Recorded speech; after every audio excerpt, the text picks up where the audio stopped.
The Triumph of Night by Edith Wharton and read by Christopher Halton.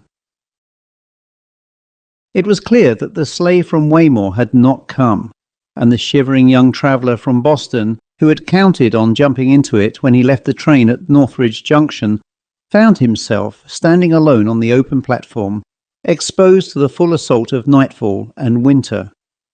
The blast that swept him came off New Hampshire snowfields and ice-hung forests. It seemed to have traversed interminable leagues of frozen silence, filling them with the same cold roar and sharpening its edge against the same bitter black and white landscape.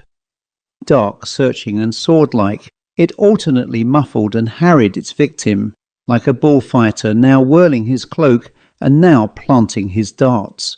This analogy brought home to the young man the fact that he himself had no cloak, and that the overcoat in which he had faced the relatively temperate air of Boston seemed no thicker than a sheet of paper on the bleak heights of Northridge.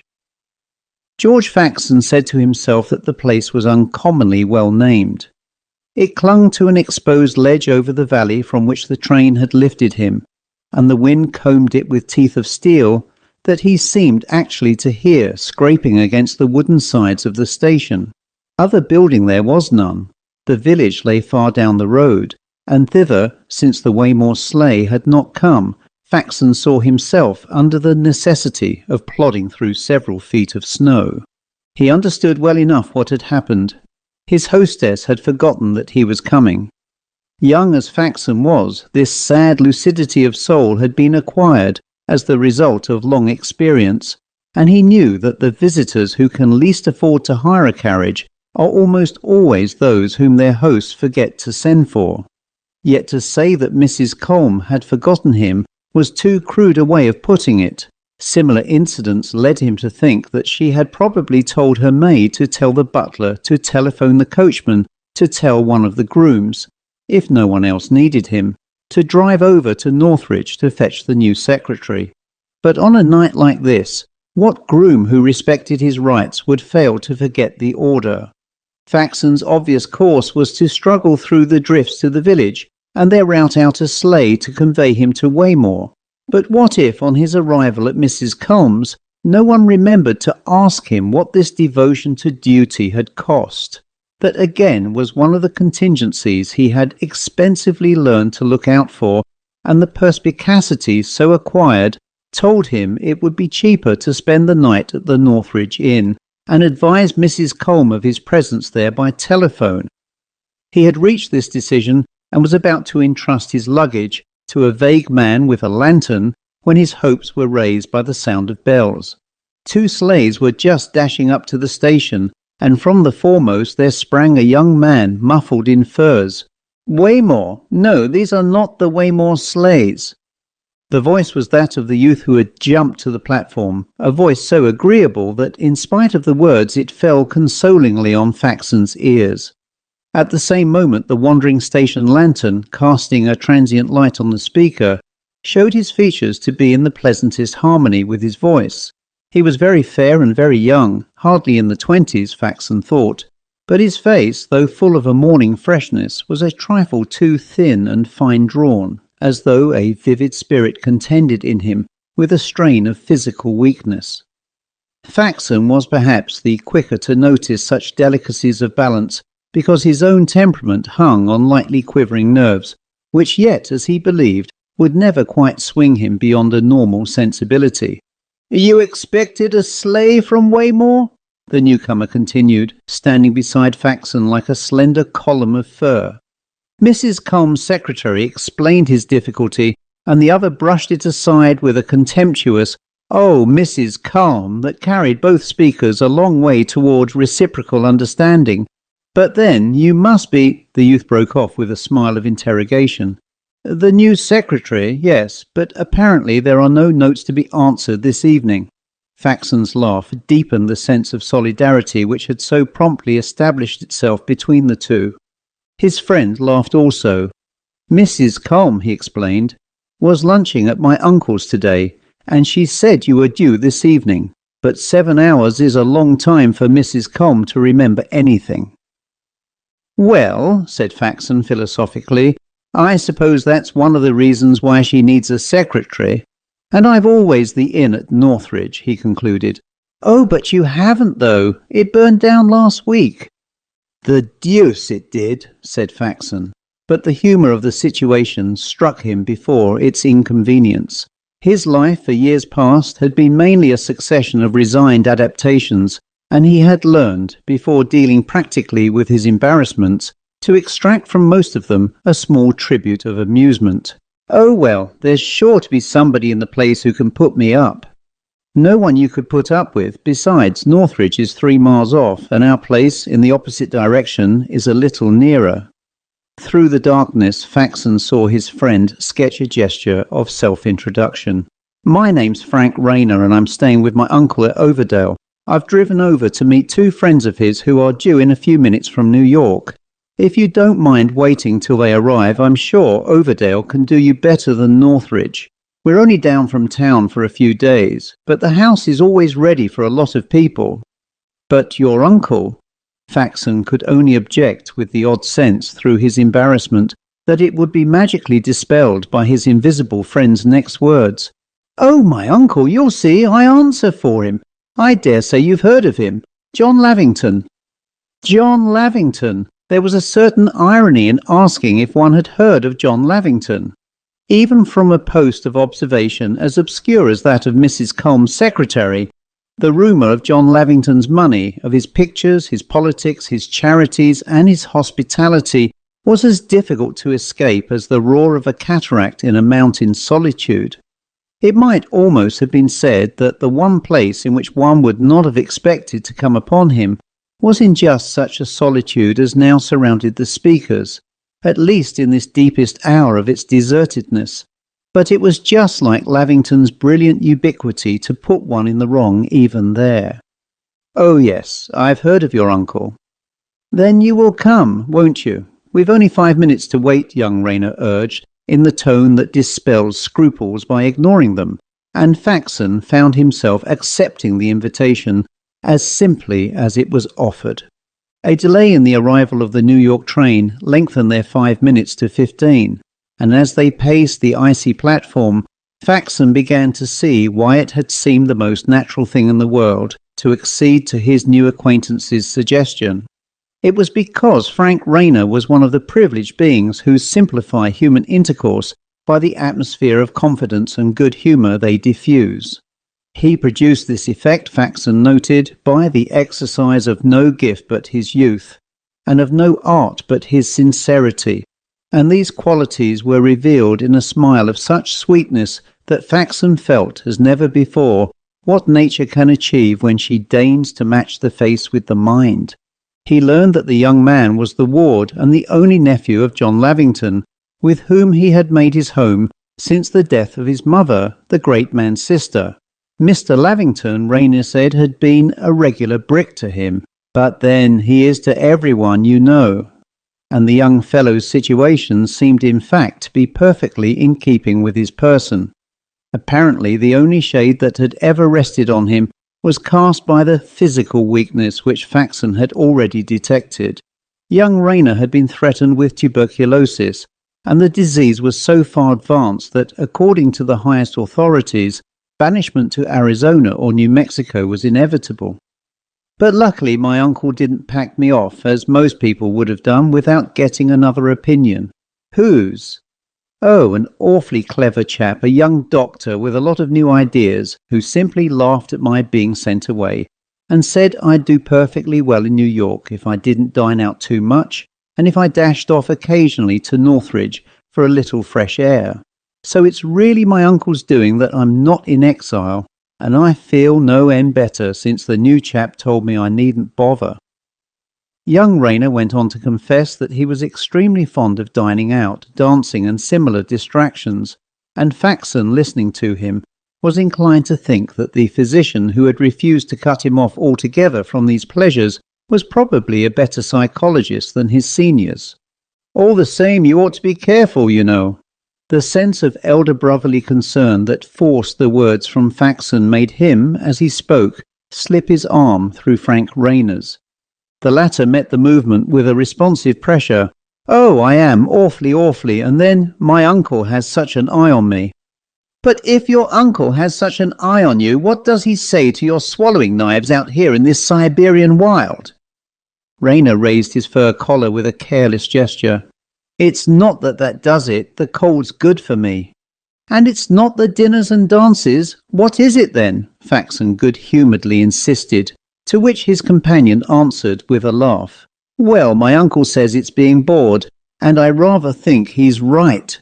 His laugh ended in a spasm of coughing and a struggle for breath that made Faxon, still holding his arm, guide him hastily into the shelter of the fireless waiting room.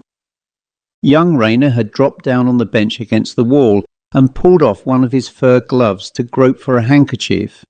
He tossed aside his cap and drew the handkerchief across his forehead, which was intensely white and beaded with moisture, though his face retained a healthy glow. But Faxon's gaze remained fastened to the hand he had uncovered. It was so long, so colourless, so wasted, so much older than the brow he passed it over. "It's queer, a healthy face but dying hands," the secretary mused. He somehow wished young Rayner had kept on his glove. The whistle of the express drew the young men to their feet, and the next moment 2 heavily furred gentlemen had descended to the platform and were breasting the rigour of the night. Frank Rayner introduced them as Mr. Gisborne and Mr. Balk, and Faxon, while their luggage was being lifted into the second sleigh, discerned them by the roving lantern gleam to be an elderly grey-headed pair of the average prosperous business cut. They saluted their host's nephew with friendly familiarity, and Mr. Gisborne, who seemed the spokesman of the two, ended his greeting with a genial "and many, many more of them, dear boy," which suggested to Faxon that their arrival coincided with an anniversary. But he could not press the inquiry, for the seat allotted him was at the coachman's side, while Frank Rayner joined his uncle's guests inside the sleigh.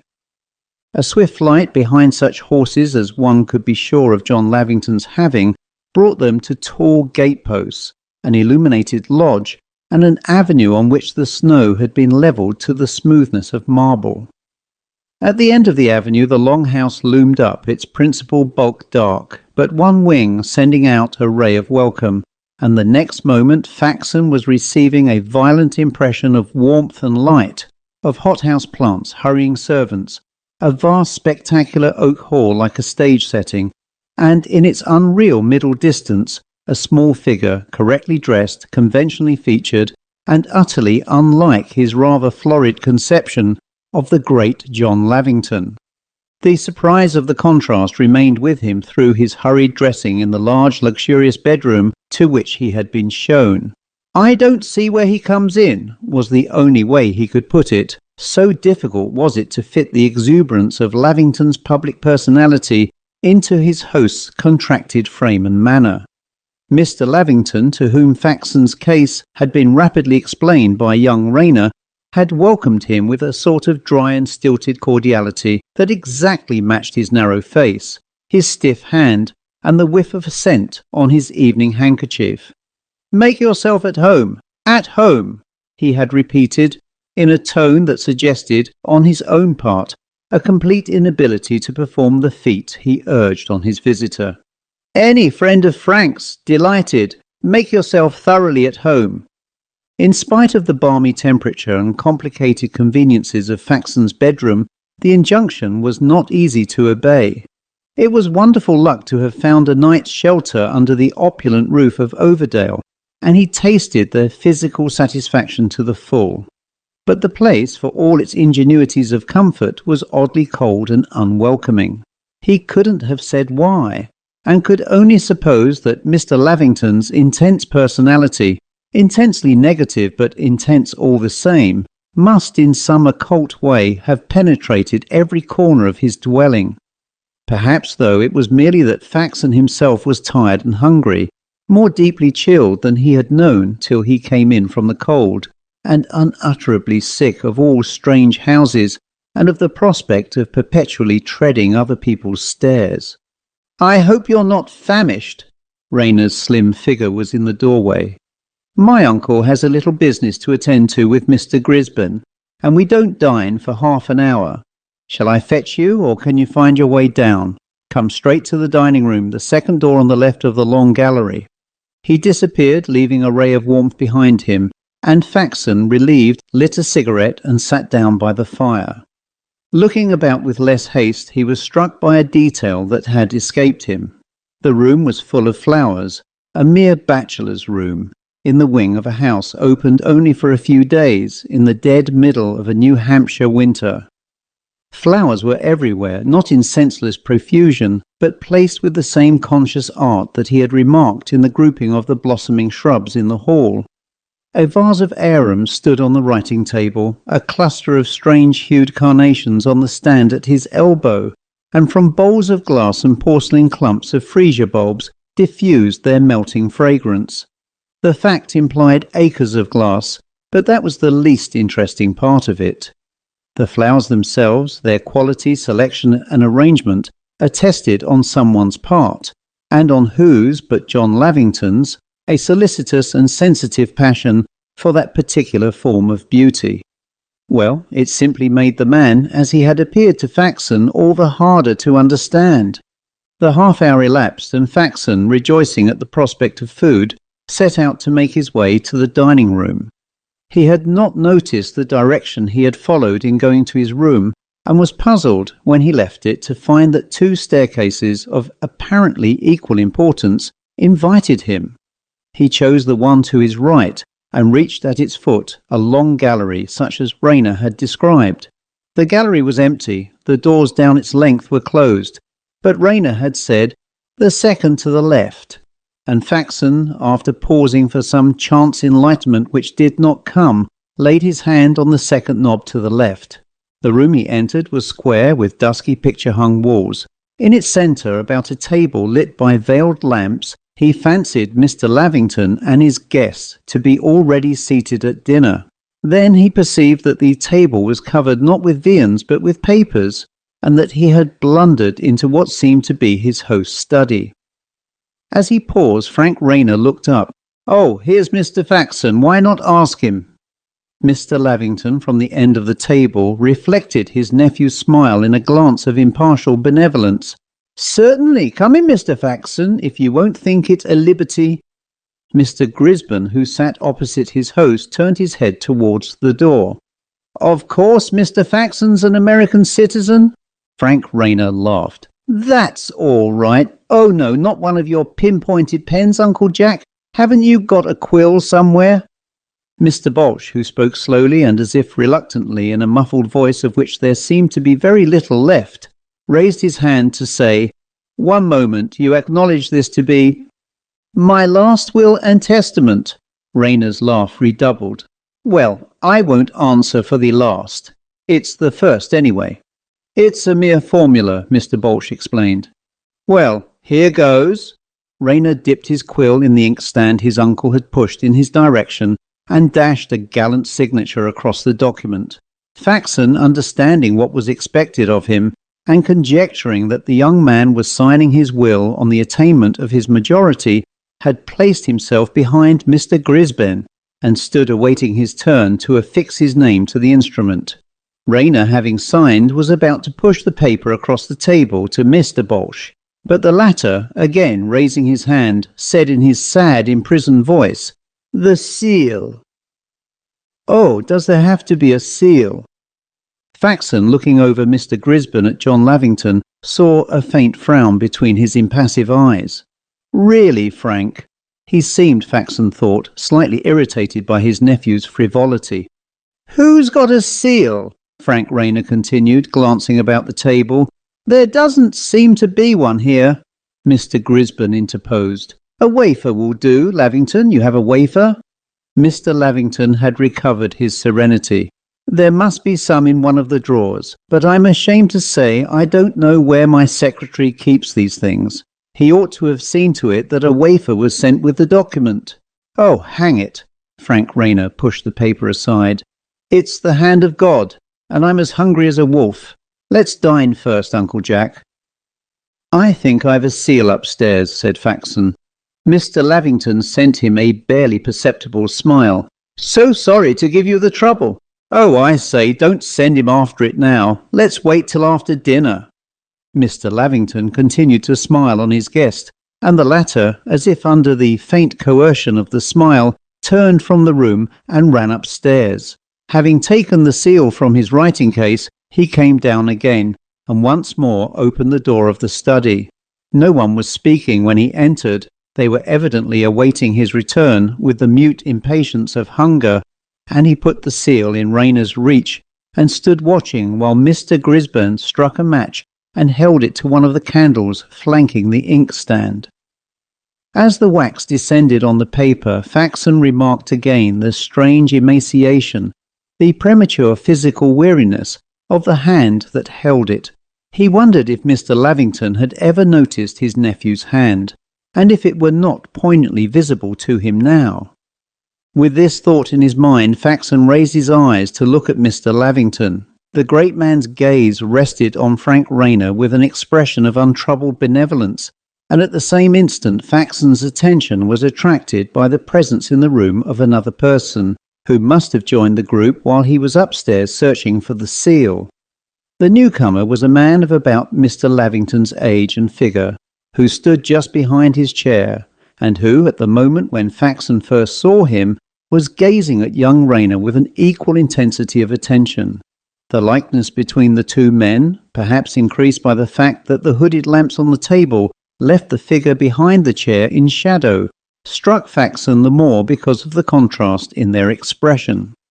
John Lavington, during his nephew's clumsy attempt to drop the wax and apply the seal, continued to fasten on him a look of half-amused affection, while the man behind the chair, so oddly reduplicating the lines of his features and figure, turned on the boy a face of pale hostility. The impression was so startling that Faxon forgot what was going on about him. He was just dimly aware of young Rayner's exclaiming, "Your turn, Mr. Gisburn," of Mr. Gisburn's protesting, "No, Mr. Faxon first," and of the pens being thereupon transferred to his own hand. He received it with a deadly sense of being unable to move, or even to understand what was expected of him, till he became conscious of Mr. Gisburn's paternally pointing out the precise spot on which he was to leave his autograph. The effort to fix his attention and steady his hand prolonged the process of signing, and when he stood up, a strange weight of fatigue on all his limbs, the figure behind Mr. Lavington's chair was gone. Faxon felt an immediate sense of relief. It was puzzling that the man's exit should have been so rapid and noiseless, but the door behind Mr. Lavington was screened by a tapestry hanging, and Faxon concluded that the unknown looker-on had merely had to raise it to pass out. At any rate, he was gone, and with his withdrawal the strange weight was lifted. Young Rayner was lighting a cigarette, Mr. Balch inscribing his name at the foot of the document, Mr. Lavington, his eyes no longer on his nephew, examining a strange white-winged orchid in the vase at his elbow. Everything suddenly seemed to have grown natural and simple again, and Faxon found himself responding with a smile to the affable gesture with which his host declared, "And now, Mr. Faxon, we'll dine." "I wonder how I blundered into the wrong room just now. I thought you told me to take the second door to the left," Faxon said to Frank Rayner as they followed the older men down the gallery. "So I did, but I probably forgot to tell you which staircase to take. Coming from your bedroom, I ought to have said the fourth door to the right. It's a puzzling house because my uncle keeps adding to it from year to year. He built this room last summer for his modern pictures." Young Rayner, pausing to open another door, touched an electric button which sent a circle of light about the walls of a long room hung with canvases of the French Impressionist school. Faxon advanced, attracted by a shimmering Monet, but Rayner laid a hand on his arm. "He bought that last week, but come along, I'll show you all this after dinner. Or he will, rather. He loves it." "Does he really love things?" Rayner stared, clearly perplexed at the question. "Rather. Flowers and pictures especially. Haven't you noticed the flowers? I suppose you think his manner's cold. It seems so at first, but he's really awfully keen about things." Faxon looked quickly at the speaker. "Has your uncle a brother?" Brother? No, never had. He and my mother were the only ones. Or any relation who looks like him, who might be mistaken for him. Not that I ever heard of. Does he remind you of someone? Yes. That's queer. We'll ask him if he's got a double. Come on. But another picture had arrested Faxon, and some minutes elapsed before he and his young host reached the dining room. It was a large room with the same conventionally handsome furniture and delicately grouped flowers, and Faxon's first glance showed him that only 3 men were seated about the dining table. The man who had stood behind Mr. Lavington's chair was not present, and no seat awaited him. When the young men entered, Mr. Gisborne was speaking, and his host, who faced the door, sat looking down at his untouched soup plate and turning the spoon about in his small dry hand. It's pretty late to call them rumours. They were devilish close to facts when we left town this morning, Mr. Gisborne was saying, with an unexpected incisiveness of tone. Mr. Lavington laid down his spoon and smiled interrogatively. Oh, facts. What are facts? Just the way a thing happens to look at a given minute. You haven't heard anything from town? Mr. Gisborne persisted. Not a syllable. So you see, Bulsh, a little more of that petite marmite, Mr. Faxon. Between Frank and Mr. Gisborne, please. The dinner progressed through a series of complicated courses, ceremoniously dispensed by a prelatical butler, attended by 3 tall footmen, and it was evident that Mr. Lavington took a certain satisfaction in the pageant. That, Faxon reflected, was probably the joint in his armour, that and the flowers. He had changed the subject, not abruptly but firmly, when the young men entered, but Faxon perceived that it still possessed the thoughts of the 2 elderly visitors, and Mr. Balch presently observed, in a voice that seemed to come from the last survivor down a mine shaft, "If it does come, it will be the biggest crash since '93. Mr. Lavington looked bored but polite. Wall Street can stand crashes better than it could then. It's got a robuster constitution. Yes, but speaking of constitutions, Mr. Gisborne intervened. Frank, are you taking care of yourself? A flush rose to young Rayner's cheeks. Why, of course. Isn't that what I'm here for? You're here about 3 days in a month, aren't you? And the rest of the time it's crowded restaurants and hot ballrooms in town. I thought you were to be shipped off to New Mexico. Oh, I've got a new man who says that's rot. Well, you don't look as if your new man were right, said Mr. Gisborne bluntly.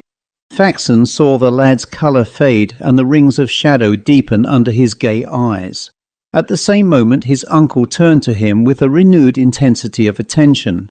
There was such solicitude in Mr. Lavington's gaze that it seemed almost to fling a shield between his nephew and Mr. Gisborne's tactless scrutiny.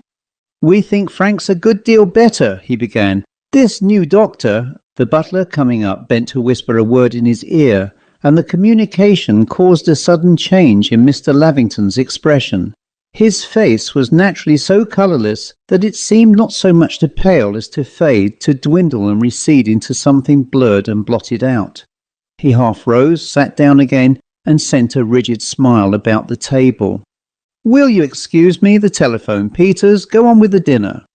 With small precise steps he walked out of the door which one of the footmen had thrown open. A momentary silence fell on the group. Then Mr. Gisborne once more addressed himself to Rayner. You ought to have gone, my boy. You ought to have gone. The anxious look returned to the youth's eyes. My uncle doesn't think so, really. You're not a baby to be always governed by your uncle's opinion. You came of age today, didn't you? Your uncle spoils you. That's what's the matter. The thrust evidently went home, for Rayner laughed and looked down with a slight accession of colour. But the doctor... Use your common sense, Frank. You had to try 20 doctors to find one to tell you what you wanted to be told. A look of apprehension overshadowed Rayner's gaiety. Oh, come, I say, what would you do? He stammered. Pack up and jump on the first train. Mr. Gisborne leaned forward and laid his hand kindly on the young man's arm. Look here, my nephew Jim Gisborne is out there ranching on a big scale. He'll take you in and be glad to have you. You say your new doctor thinks it won't do you any good, but he doesn't pretend to say it will do you harm, does he?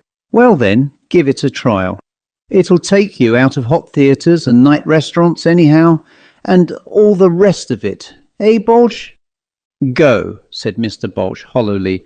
"Go at once," he added, as if a closer look at the youth's face had impressed on him the need of backing up his friend.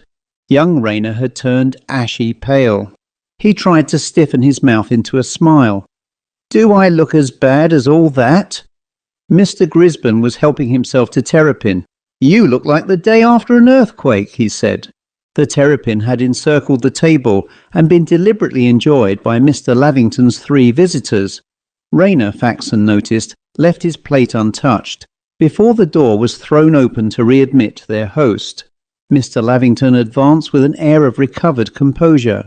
He seated himself, picked up his napkin, and consulted the gold monogram menu. "No, don't bring back the fillet. Some terrapin, yes." He looked affably about the table. "Sorry to have deserted you, but the storm has played the deuce with the wires, and I had to wait a long time before I could get a good connection. It must be blowing up for a blizzard." "Uncle Jack," young Rayner broke out, "Mr. Grisbin's been lecturing me." Mr. Lavington was helping himself to terrapin. "Ah, what about?" "He thinks I ought to have given New Mexico a show. I want him to go straight out to my nephew at Santa Pat's and stay there till his next birthday." Mr. Lavington signed to the butler to hand the terrapin to Mr. Grisbin, who, as he took a second helping, addressed himself again to Rayner. "Jim's in New York now, and going back the day after tomorrow in Oliphant's private car. I'll ask Oliphant to squeeze you in if you'll go, and when you've been out there a week or two in the saddle all day and sleeping 9 hours a night, I suspect you won't think much of the doctor who prescribed New York." Faxon spoke up, he knew not why. "I was out there once. It's a splendid life. I saw a fellow, a really bad case, who'd been simply made over by it." "It does sound jolly," Rayner laughed, a sudden eagerness in his tone. His uncle looked at him gently. "Perhaps Grisbin's right. It's an opportunity." Faxon glanced up with a start. The figure dimly perceived in the study was now more visibly and tangibly planted behind Mr. Lavington's chair. "That's right, Frank. You see, your uncle approves, and the trip out there with Oliphant isn't a thing to be missed. So drop a few dozen dinners and be at the Grand Central the day after tomorrow at 5. Mr. Grisbin's pleasant grey eyes sought corroboration of his host, and Faxon, in a cold anguish of suspense, continued to watch him as he turned his glance on Mr. Lavington. One could not look at Lavington without seeing the presence at his back, and it was clear that the next minute some change in Mr. Grisbin's expression must give his watcher a clue. But Mr. Grisbin's expression did not change. The gaze he fixed on his host remained unperturbed, and the clue he gave was the startling one of not seeming to see the other figure. Faxon's first impulse was to look away, to look anywhere else, to resort again to the champagne glass the watchful butler had already brimmed. But some fatal attraction, at war in him with an overwhelming physical resistance, held his eyes upon the spot they feared. The figure was still standing more distinctly, and therefore more resemblingly, at Mr. Lavington's back. And while the latter continued to gaze affectionately at his nephew, his counterpart, as before, fixed young Rayner with eyes of deadly menace. Faxon, with what felt like an actual wrench of the muscles, dragged his own eyes from the sight to scan the other countenances about the table, but not one revealed the least consciousness of what he saw, and a sense of mortal isolation sank upon him. "It's worth considering, certainly," he heard Mr. Lavington continue, and as Rayner's face lit up, the face behind his uncle's chair seemed to gather into its look all the fierce weariness of old, unsatisfied hates. That was the thing that, as the minutes laboured by, Faxon was becoming most conscious of. The watcher behind the chair was no longer merely malevolent. He had grown suddenly, unutterably tired. His hatred seemed to well up out of the very depths of balked effort and thwarted hopes, and the fact made him more pitiable, and yet more dire. Faxon's look reverted to Mr. Lavington, as if to surprise in him a corresponding change. At first none was visible. His pinched smile was screwed to his blank face like a gaslight to a whitewashed wall, Then the fixity of the smile became ominous. Faxon saw that its wearer was afraid to let it go. It was evident that Mr. Lavington was unutterably tired too, and the discovery sent a colder current through Faxon's veins. Looking down at his untouched plate, he caught the soliciting twinkle of the champagne glass, but the sight of the wine turned him sick. "Well, we'll go into the details presently," he heard Mr. Lavington say, still on the question of his nephew's future. "Let's have a cigar first. No, not here, Peters." He turned his smile on Faxon. "When we've had coffee, I want to show you my pictures. Oh, by the way, Uncle Jack, Mr. Faxon wants to know if you've got a double." "A double?" Mr. Lavington, still smiling, continued to address himself to his guest. "Not that I know of. Have you seen one, Mr. Faxon?" Faxon thought, "My God, if I look up now, they'll both be looking at me." To avoid raising his eyes, he made as though to lift the glass to his lips, but his hand sank inert, and he looked up.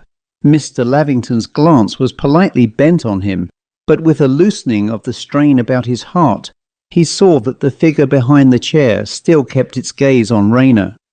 "Do you think you've seen my double, Mr. Faxon?" Would the other face turn if he said yes? Faxon felt a dryness in his throat. "No," he answered. "Ah, it's possible I've a dozen. I believe I'm extremely usual looking," Mr. Lavington went on conversationally, and still the other face watched Rayner. "It was a mistake, a confusion of memory." Faxon heard himself stammer. Mr. Lavington pushed back his chair, and as he did so, Mr. Grisbin suddenly leaned forward. "Lavington, what have we been thinking of? We haven't drunk Frank's health." Mr. Lavington reseated himself. "My dear boy. Peters, another bottle?" He turned to his nephew. "After such a sin of omission, I don't presume to propose the toast myself. But Frank knows. Go ahead, Grisbin." The boy shone on his uncle. No, Uncle Jack. Mr. Grisbin won't mind. Nobody but you, today." The butler was replenishing the glasses. He filled Mr. Lavington's last, and Mr. Lavington put out his small hand to raise it. As he did so, Faxon looked away. "Well then, all the good I've wished you in all the past years. I put it into the prayer that the coming ones may be healthy and happy, and many, dear boy." Faxon saw the hands about him reach out for their glasses. Automatically he reached for his. His eyes were still on the table, and he repeated to himself with a trembling vehemence, "I won't look up, I won't." His fingers clasped the glass and raised it to the level of his lips. He saw the other hands making the same motion. He heard Mr. Grisbin's genial "Hear, hear," and Mr. Bolsh's hollow echo. He said to himself as the rim of the glass touched his lips, "I won't look up, I swear I won't." And he looked. The glass was so full that it required an extraordinary effort to hold it there, brimming and suspended, during the awful interval before he could trust his hand to lower it again, untouched, to the table. It was this merciful preoccupation which saved him, kept him from crying out, from losing his hold, from slipping down into the bottomless blackness that gaped for him. As long as the problem of the glass engaged him, he felt able to keep his seat, manage his muscles, fit unnoticeably into the group. But as the glass touched the table, his last link with safety snapped. He stood up and dashed out of the room. In the gallery, the instinct of self-preservation helped him to turn back and sign to young Rayner not to follow. He stammered out something about a touch of dizziness, and joining them presently, and the boy nodded sympathetically and drew back. At the foot of the stairs, Faxon ran against a servant. "I should like to telephone to Waymore," he said with dry lips. "Sorry, sir, wire's all down. We've been trying the last hour to get New York again for Mr. Lavington." Faxon shot onto his room, burst into it, and bolted the door. The lamplight lay on furniture, flowers, books. In the ashes a log still glimmered. He dropped down on the sofa and hid his face. The room was profoundly silent. The whole house was still. Nothing about him gave a hint of what was going on, darkly and dumbly, in the room he had flown from, and with the covering of his eyes, oblivion and reassurance seemed to fall on him. but they fell for a moment only. Then his lids opened again to the monstrous vision. There it was, stamped on his pupils, a part of him forever. An indelible horror burnt into his body and brain. But why into his? Just his? Why had he alone been chosen to see what he had seen? What business was it of his in God's name? Any one of the others, thus enlightened, might have exposed the horror and defeated it. But he, the one weaponless and defenceless spectator, the one whom none of the others would believe or understand if he attempted to reveal what he knew, he alone had been singled out as the victim of this dreadful initiation. Suddenly he sat up listening. He had heard a step on the stairs. Someone, no doubt, was coming to see how he was, to urge him, if he felt better, to go down and join the smokers. Cautiously he opened his door. Yes, it was young Rayner's step. Faxon looked down the passage, remembered the other stairway, and darted to it. All he wanted was to get out of the house. Not another instant would he breathe its abominable air. What business was it of his in God's name? He reached the opposite end of the lower gallery, and beyond it saw the hall by which he had entered. It was empty, and on a long table he recognized his coat and cap. He got into his coat, unbolted the door, and plunged into the purifying night. The darkness was deep, and the cold so intense that for an instant it stopped his breathing. Then he perceived that only a thin snow was falling, and resolutely he set his face for flight. The trees along the avenue marked his way as he hastened with long strides over the beaten snow. Gradually, while he walked, the tumult in his brain subsided. The impulse to fly still drove him forward, but he began to feel that he was flying from a terror of his own creating, and that the most urgent reason for escape was the need of hiding his state, of shunning other eyes till he should regain his balance. He had spent the long hours in the train in fruitless broodings on a discouraging situation, and he remembered how his bitterness had turned to exasperation when he found that the Waymore sleigh was not awaiting him. It was absurd, of course, but though he had joked with Rayner over Mrs. Comb's forgetfulness, to confess it had cost a pang. That was what his rootless life had brought him to. For lack of a personal stake in things, his sensibility was at the mercy of such trifles. Yes, that and the cold and fatigue, the absence of hope and the haunting sense of starved aptitudes, all these had brought him to the perilous verge over which once or twice before his terrified brain had hung. Why else, in the name of any imaginable logic, human or devilish, should he, a stranger, be singled out for this experience? What could it mean to him? How was he related to it? What bearing had it on his case? Unless, indeed, it was just because he was a stranger everywhere, because he had no personal life, no warm screen of private egotisms to shield him from exposure, that he had developed this abnormal sensitiveness to the vicissitudes of others. The thought pulled him up with a shudder. No, such a fate was too abominable. All that was strong and sound in him rejected it. 1,000 times better regard himself as ill, disorganized, deluded, than as the predestined victim of such warnings. He reached the gates and paused before the darkened lodge. The wind had risen and was sweeping the snow into his face.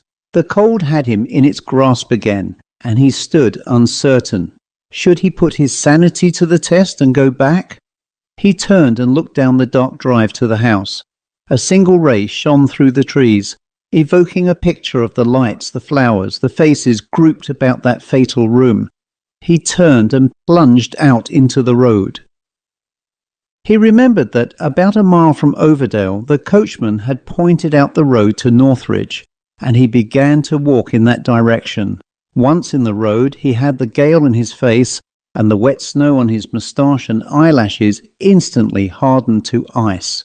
The same ice seemed to be driving a million blades into his throat and lungs, but he pushed on, the vision of the warm room pursuing him.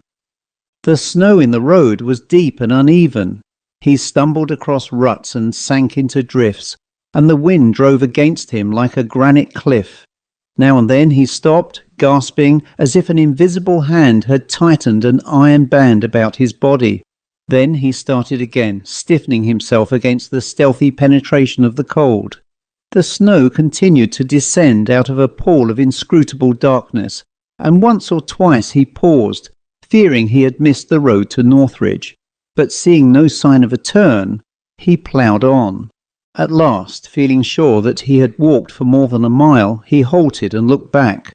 The act of turning brought immediate relief, first because it put his back to the wind, and then because, far down the road, it showed him the gleam of a lantern. A sleigh was coming, a sleigh that might perhaps give him a lift to the village. Fortified by the hope, he began to walk back towards the light. It came forward very slowly, with unaccountable zigzags and waverings, and even when he was within a few yards of it, he could catch no sound of sleigh bells. Then it paused and became stationary by the roadside, as though carried by a pedestrian who had stopped, exhausted by the cold. The thought made Faxon hasten on, and a moment later he was stooping over a motionless figure huddled against the snowbank.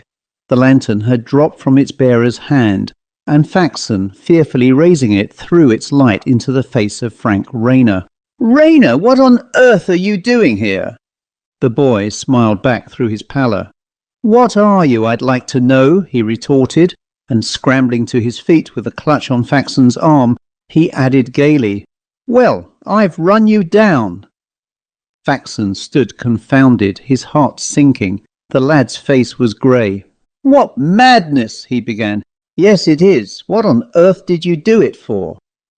Do what?" "Why, I was just taking a walk, and I often walk at night." Frank Rayner burst into a laugh. "On such nights, then, you hadn't bolted?" "Bolted? Because I'd done something to offend you. My uncle thought you had." Faxon grasped his arm. "Did your uncle send you after me?" "Well, he gave me an awful rowing for not going up to your room with you when you said you were ill, and when we found you'd gone we were frightened, and he was awfully upset, so I said I'd catch you." "You're not ill, are you?" "Ill? No, never better." Faxon picked up the lantern. "Come, let's go back. It was awfully hot in that dining room." "Yes, I hoped it was only that." They trudged on in silence for a few minutes. Then Faxon questioned, "You're not too done up?" "Oh no, it's a lot easier with the wind behind us." "All right, don't talk any more." They pushed ahead, walking, in spite of the light that guided them, more slowly than Faxon had walked alone into the gale. The fact of his companion stumbling against a drift gave Faxon a pretext for saying, "Take hold of my arm," and Rayner, obeying, gasped out, "I'm blown." "So am I. Who wouldn't be?" "What a dance you led me. If it hadn't been for one of the servants happening to see you—" "Yes, all right. And now, won't you kindly shut up?" Rayner laughed and hung on him. "Oh, the cold doesn't hurt me."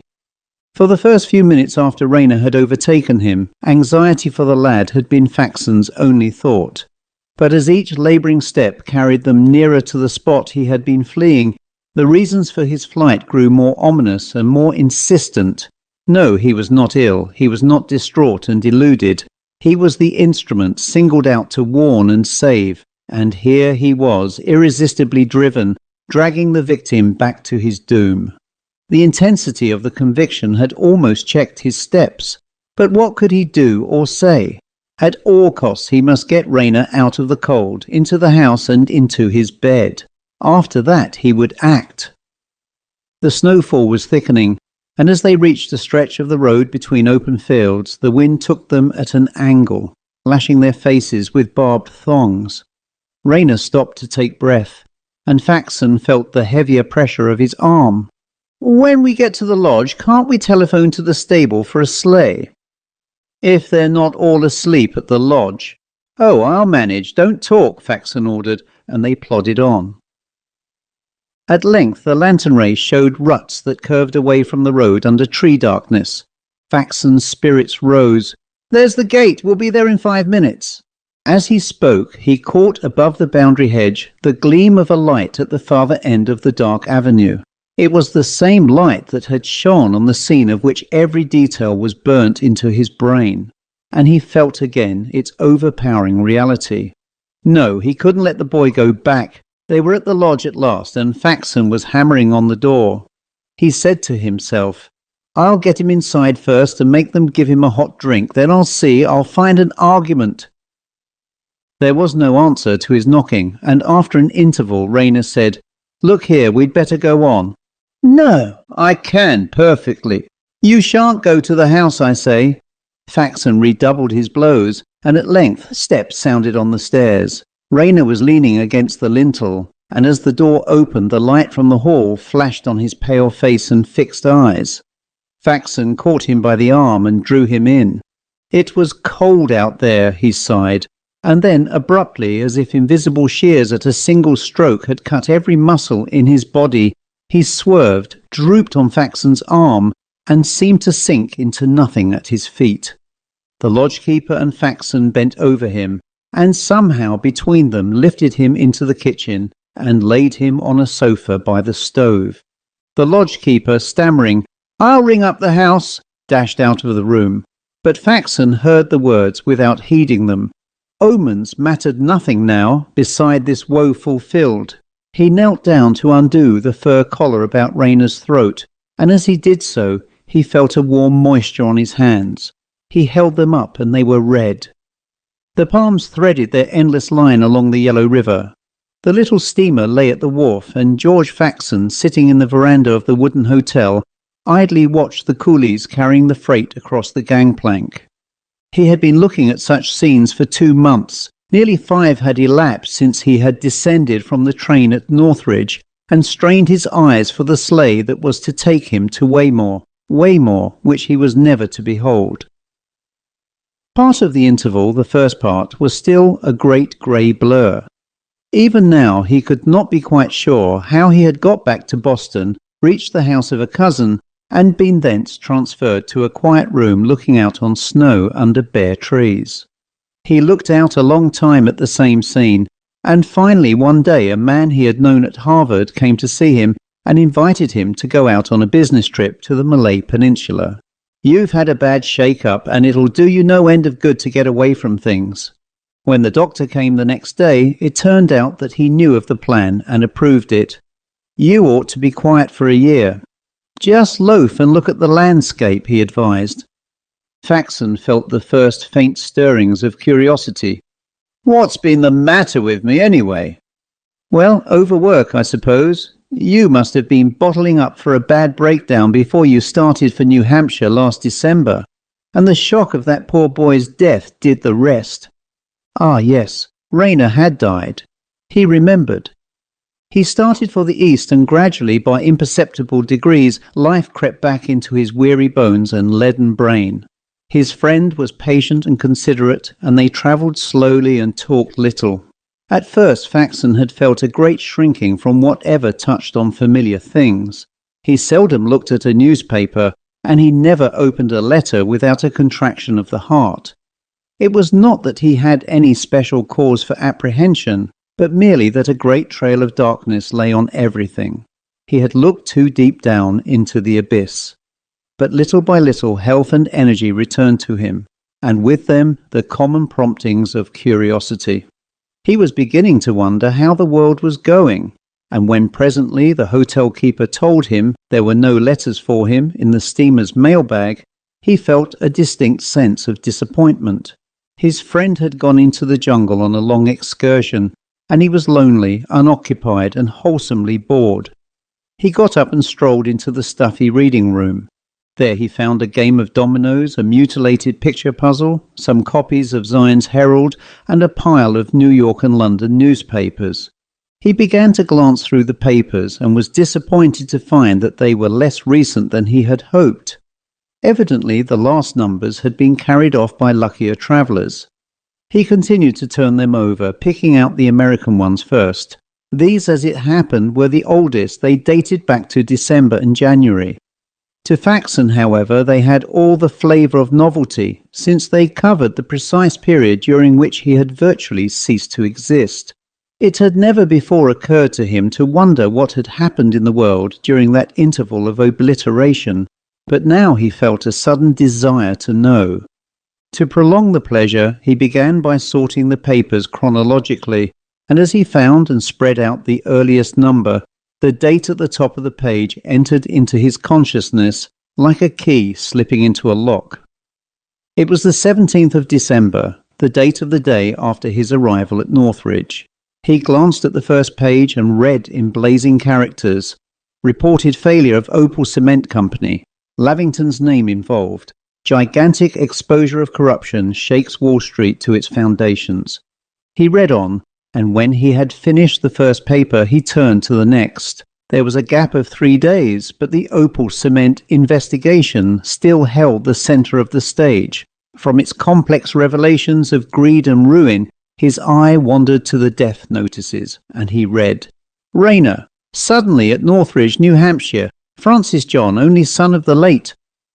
His eyes clouded, and he dropped the newspaper and sat for a long time with his face in his hands. When he looked up again, he noticed that his gesture had pushed the other papers from the table and scattered them at his feet. The uppermost lay spread out before him, and heavily his eyes began their search again. "John Lavington comes forward with plan for reconstructing company. Offers to put in 10 millions of his own. The proposal under consideration by the district attorney." 10 millions. 10 millions of his own. But if John Lavington was ruined? Faxon stood up with a cry. That was it then. That was what the warning meant. And if he had not fled from it, dashed wildly away from it into the night, he might have broken the spell of iniquity. The powers of darkness might not have prevailed. He caught up the pile of newspapers and began to glance through each in turn for the headline. "Wills admitted to probate." In the last of all he found the paragraph he sought, and it stared up at him, as if with Rayner's dying eyes. That was what he had done. The powers of pity had singled him out to warn and save, and he had closed his ears to their call, and washed his hands of it and fled. Washed his hands of it, that was the word. It caught him back to the dreadful moment in the lodge when, raising himself up from Rayner's side, he had looked at his hands and seen that they were red. The end.